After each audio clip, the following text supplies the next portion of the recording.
What's up? Today, my name is Caleb. It is every day, believe it or not. And today, we're doing my top 6 series finales of all time. A series is just as good as its finale. There can be an amazing book series, and then there's the last book that really just ruins it. It doesn't seem as good anymore because the ending is just not satisfying. Books I'm going to be showing you today are the most satisfying endings, the most epic endings of all time. So we're just going to start from the least most epic to the most epic. So we're going to start with number 6 on our epic scale. The Last Olympian by Rick Riordan. This series was so fantastic. The ending of this book really tied everything together and made it perfect. If this was the only series in this world, I would be content. If you still haven't read these books yet, that shocks me in itself. I mean, it's not like so epic like I'm dead. It comes together in a perfect way and it's awesome. The next most epic ending to a series ever is Winter by Marissa Meyer. This series was so awesome from the beginning. Everything ties together in this book in the most epic way. I mean, this book is 800 something pages.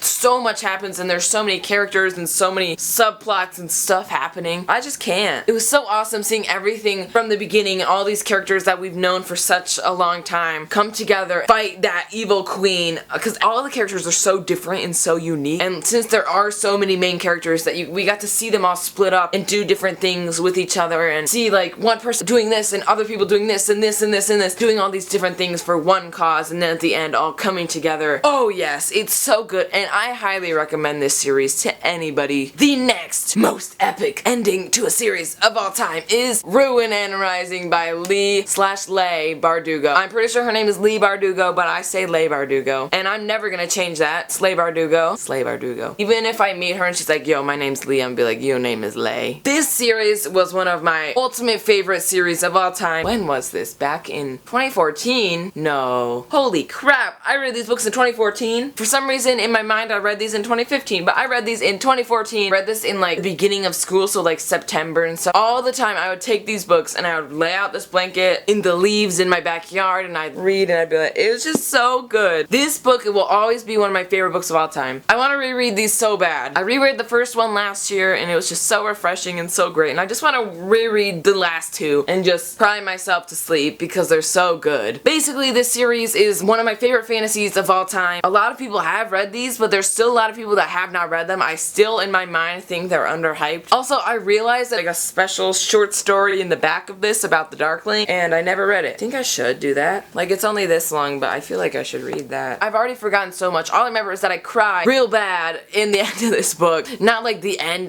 but like close to the end. You might know what I'm referring to. So this was such an awesome ending, just such an amazing series that I loved so much and I highly recommend. Up next, we're getting more and more epic as we go. Clockwork Princess by Cassandra Clare. I talk about these books literally all the time. There are so many videos where I talk about these series and how awesome they are, but I can't stress enough how awesome these are. This ending was awesome. It was so satisfying. Everything I wanted to happen happened, but there were also surprises that I did not expect to happen that happened. In the second book, I was like, I don't know how this is ever gonna get resolved. Then they got resolved in different ways than I would think. The ending of this series leads into the next series, and then that series leads into a next series, and all these series are tied together. And at first you don't expect them to be tied together. You're like, oh, it's on a separate timeline. Like, this is way before. Awesome to reread them too once you like find out stuff from the other series and then reread other books and be like, oh, she's talking about this from this book, and oh, this from this book. This was so epic and I literally cried so many times. It was so sad. What comes next? Oh, I know what it is. City of Heavenly Fire by Cassandra Clare. Who would have thought that I would have said another Cassandra Clare book in this video? She only has 2 finales, but both of them are on the list. This book was beyond epicness. I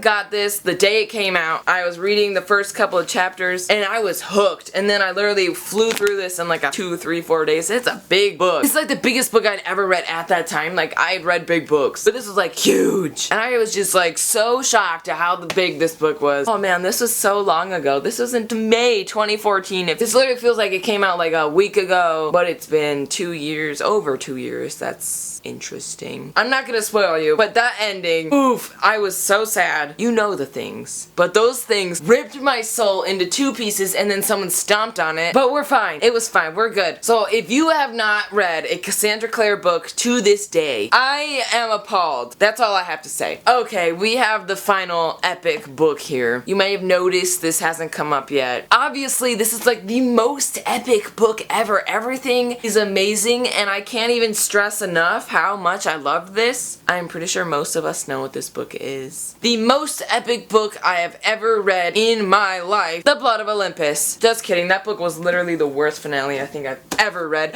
The Deathly Hallows. Harry Potter and the Deathly Hallows by J.K. Rowling. This behemoth of a book saved me. This book is huge. Everything ties back together and there's no other word but awesome. You know the things. It was so crazy. This book was crazy. So many people died. But it was so cool and the battle was amazing and it was just the best ever. These are the best epic finales of all time. If you have an awesome series ending and I have not mentioned it on the list, please let me know. I want epic endings. I want shocking endings. I want awesome endings that you would not expect. Let me know and maybe I'll pick it up. Thank you so much for watching. I will see you in my next video. Goodbye.